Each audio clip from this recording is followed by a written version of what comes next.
కేరళలో ఎందుకు జనసేనకు వచ్చారు? అక్కడ నా కులం ఉంది. అక్కడ తమిళనాడులో మురుగన్ మానాడికి వెళ్తే అక్కడ 10 లక్షల మంది అక్కడ కూర్చోబెట్టి నా కులం ఉంటుందా? మన భావాల్ని మనం అర్థం చేసుకునే వ్యక్తులు ఉంటారు కాబట్టి వస్తారు. ఎక్కడో తమిళనాడుకి వెళ్తాను, ఎక్కడో మన మహారాష్ట్రకి వెళ్తాను, ఎందుకు వస్తారు అక్కడికి?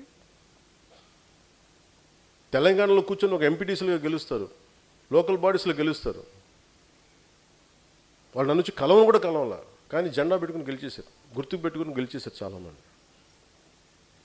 అంటే భావం తాలూకు గొప్పది, భావ తీవ్రత అంత గొప్పది. ప్రజా యుద్ధ నౌకని గద్దర్ గారు కూర్చోబెట్టి నన్ను ఎందుకు ఇష్టపడతారు?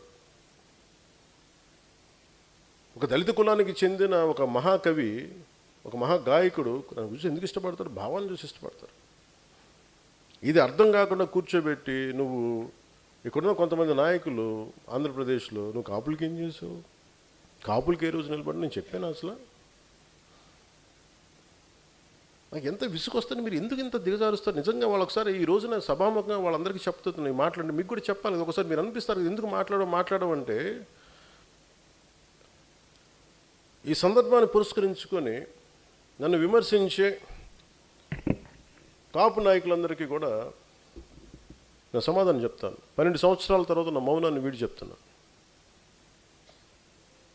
నేను ఎప్పుడూ వచ్చింది ఒక కులం కోసం రాలా. కాపు నాయకులందరికీ ఇబ్బంది ఉందని చెప్తున్నాను. నేను ఒక కులం కోసం రాలా. నా దేశం కోసం వచ్చాను, నా నేల కోసం వచ్చాను, నా రాష్ట్రం కోసం వచ్చాను.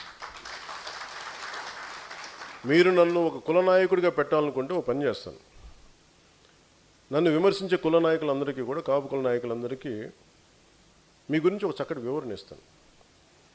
మీరే ముఖ్యమంత్రి అభ్యర్థిగా మీ అందరూ ఏకాభిప్రాయం సాధించండి. నన్ను విమర్శించే వాళ్ళందరూ ఒక ఏకాభిప్రాయాన్ని సాధించాలి. ఈ మధ్య నన్ను విమర్శిస్తున్న నాయకుడిని మీరు పని చేయండి, మీరే ముఖ్యమంత్రి అభ్యర్థిగా మీరు ప్రకటించుకోండి, మీరు నిలబడండి. సంపూర్ణంగా మీ వెంట ఉండే ఎంతమంది కుల సభ్యులు ఉంటారో వాళ్ళందరితో మీరు ముఖ్యమంత్రి అయిపోయిన సంతోషం. నేను కూడా మీకు కంగ్రాచులేట్ నోట్ పంపిస్తాను. మీరు ముఖ్యమంత్రి, నా మీద కూడా కేసులు పెట్టుకోండి, గతంలో వీడు ఇలా చేశాడని చెప్పి, ఇబ్బంది లేదు నాకు. విమర్శించే కాపు నాయకులు కూడా నేను ఒకటే చెప్తున్నాను, మాట్లాడితే రంగా గారిని పట్టుకొస్తారు. జనసేన కూర్చోబెట్టి టీడీపీ కమ్మాయిలు మాట్లాడుతుంటారు. నేను చెప్తాను, మీరు ఇష్టపడే రంగా గారు, ఆయన సతీమణి కమ్మ సామాజిక వర్గానికి చెందిన వ్యక్తి. వాళ్ళ బిడ్డలు, వారిద్దరు పుట్టిన బిడ్డలు ఇద్దరు 2 కులాలకు చెందిన వాళ్ళు అవుతారు. అంటే మీరు ఎంత కన్వీనియంట్గా ఉందంటే మీ రాజకీయం, అది చూడరు. ఆయన బతికున్నప్పుడేమో వైసీపీలో ఉన్న నాయకులందరూ కానీ, ఇక్కడున్న నాయకులందరూ కూడా ఆయన బతికున్నప్పుడు ఒక్కళ్ళు మాట్లాడాలి ఆయన గురించి. చనిపోగానే ఈరోజు అందరికీ కోపాలు వచ్చేసి, ఎందుకంటే మరి ఏం కూర్చోబెట్టి నా మీద పడ్డారు. నేను ఎప్పుడు కులం ప్రస్తావన తీసుకుని నేను ఎప్పుడు రాలేదు. చిన్నప్పుడు ఒక్కొక్కసారి ఒకసారి నేను చీరాల్లో పెరుగుతున్నాడు, అడిగాను మా అమ్మని, అమ్మ మనం ఏమిట్లని అడిగాను, ఎందుకు ఇలా చండాల ప్రశ్న చేసాను మా అమ్మ. దేనికంటే స్కూల్లో మా ఫ్రెండ్ వాళ్ళ ఇంటికి క్లాస్ ఇంటికి వెళ్తే వాళ్ళ అమ్మ అడిగింది, మీరు ఏమిట్లా అంటే, నువ్వు నోరు మూసుకుని నీకు ఇలాంటి అడగను. అందుకని మా ఇంట్లో మాకు తెలియదు. మా father being a socialist, it's always about society. మానవత్వాన్ని చూసాం కానీ కులం అనేది ఒక సోషల్ ఫ్యాక్ట్. మనం పుడతాం దాంట్లో ముందు, అంతేగాని దాంట్లో కూరుకుపోం కదా. దాన్ని అర్థం చేసుకుంటాం, గౌరవిస్తాం. కానీ కూర్చోబెట్టి పదే మాట్లాడడానికి విసుగు వచ్చేసింది నాకు కూడా. ఇంకెంతకాలం మాట్లాడతారా మీరు? ఎంతకాలం మాట్లాడతారు? ఒక్కొక్కళ్ళు మీ గురించి చిట్టా విప్పనా? ఒక్కొక్కడి గురించి చెప్పాలా? ఒక్కొక్కడి గురించి తట్టుకోగలరా? నేను మాట్లాడితే నోరు విప్పితే ఇష్టానికి మాట్లాడతారు ఒక్కొక్కళ్ళు. మనోహర్ గారు కూడా రాకూడదు అంటారు, ఆయన కమ్మంటారు.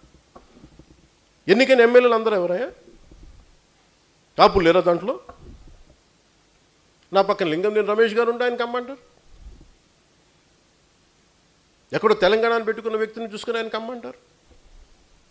ఇంకెవరు ఉండకూడదు. ఇప్పుడు హసీనా కూర్చోబెట్టి కాపులండి, ఏం తెలియదు. Thank you.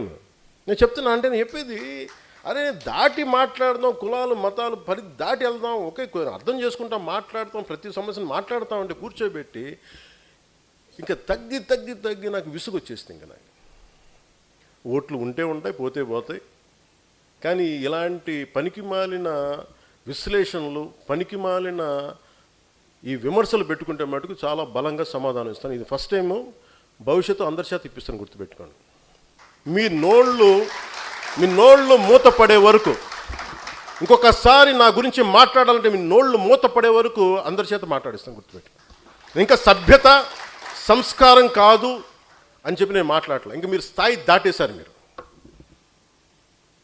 ఎవడన్నా సరే మీరు మీ వాదనే చెప్తాను, మీ కుల వాదనే చెప్తాను కాపు నాయకులందరికీ. మిగతా కులాల్లో చూసారా ఎక్కడన్నా? జగన్ గారి సామాజిక వర్గంలో చూసారా వాళ్ళ కులం నుంచి కూర్చున్న నాయకులు మాట్లాడారు ఎప్పుడన్నా?